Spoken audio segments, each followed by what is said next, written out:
the world mirrors your change. You show how dramatic and how change could happen by how much you are willing to change. So that type of overstanding makes this a discipline. A discipline. I'm here today. That has been a revolving door of people who have come into this cipher to build. But this was not set up to be validated by people. Every morning what is put on my table is to be a shining example of the highest manifestation of discipline towards black supremacy. That's my challenge. That challenge requires me to be there for others, not to validate myself by others. You follow? But validate by being there for others, even whether they're there or not. Do y'all understand the point I'm making? So I have went through revolving doors of people, but I myself have remained on the path, through the path, as the path, for the path, by the path. No matter who has come and who has left, it has been consistent. Now all of those people that's come, and I want to show you something, have had great ideas. Great ideas. But if you look at many of them now and what they are doing now, you'll find that even what they're doing is not consistent with the great ideas that they only had temporarily. And that what I'm doing is consistent into the future. At them points, they were willing to argue about how their way was so much greater and how their ideas was so much better. But when they stepped from me, did they act out the ideas that they had that were so much greater? No, they didn't. They went completely into the matrix. So it was not a question of who ideas are better or ideas. It's a question of what one realistically can manifest perpetually and consistently. You follow? That's what becomes significant. That's what's significant. Because there could be overnight ideas that create some level of temporary change.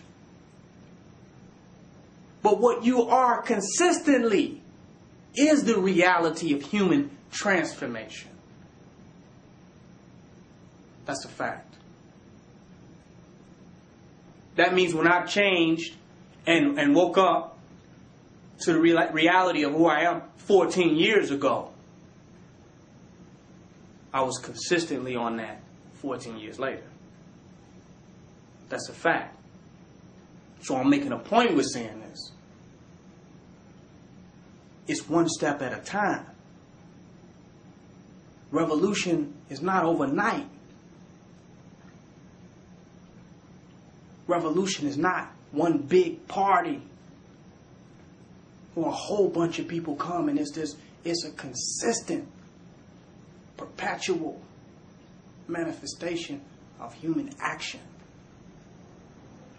Of human action. You see a lot of people, the Black Panther movement of this past, even a lot of them went to something else. That's why you just had the 60s or this period of time. What happened? What happened? It was based on idealism and not change at the deepest level of the human consciousness and the human being. It was nothing but idealism. Nothing but that. Sensationalism. Emotionalism.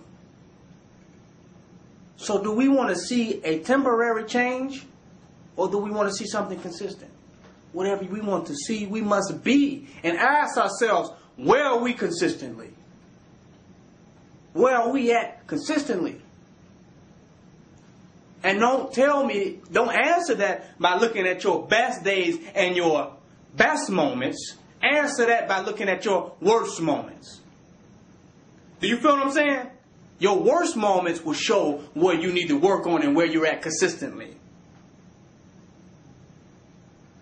Your worst moments. Because when you cultivate more discipline towards black supremacy and black enlightenment, your worst moments become higher. What's worse for one person is falling back and eating pork from trying to be a vegetarian. Right? For one person, it's falling back and eating beef. For another one, it's falling back and eating fish and chicken. And another, cheese and milk. Do you understand what I'm saying? So when your worst days get higher than average, then you can measure a significant change in your paradigm. We can have one moment of enlightenment, that glimmer where all our chakras are lit up. But then our pattern, our behavioral pattern and pathology goes back to psychopathic thinking. Do y'all understand what I'm saying?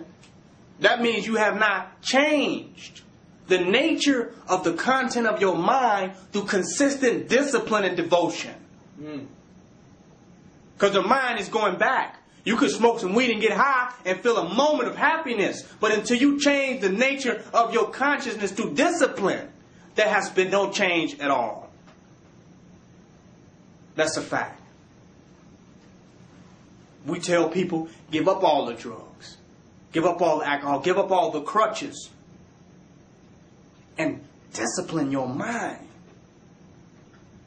We think meditation means that we're supposed to shoot on off somewhere. You got the wrong idea. You ain't going nowhere. You ain't going no damn. But what the meditation will allow you to do is discipline your mind.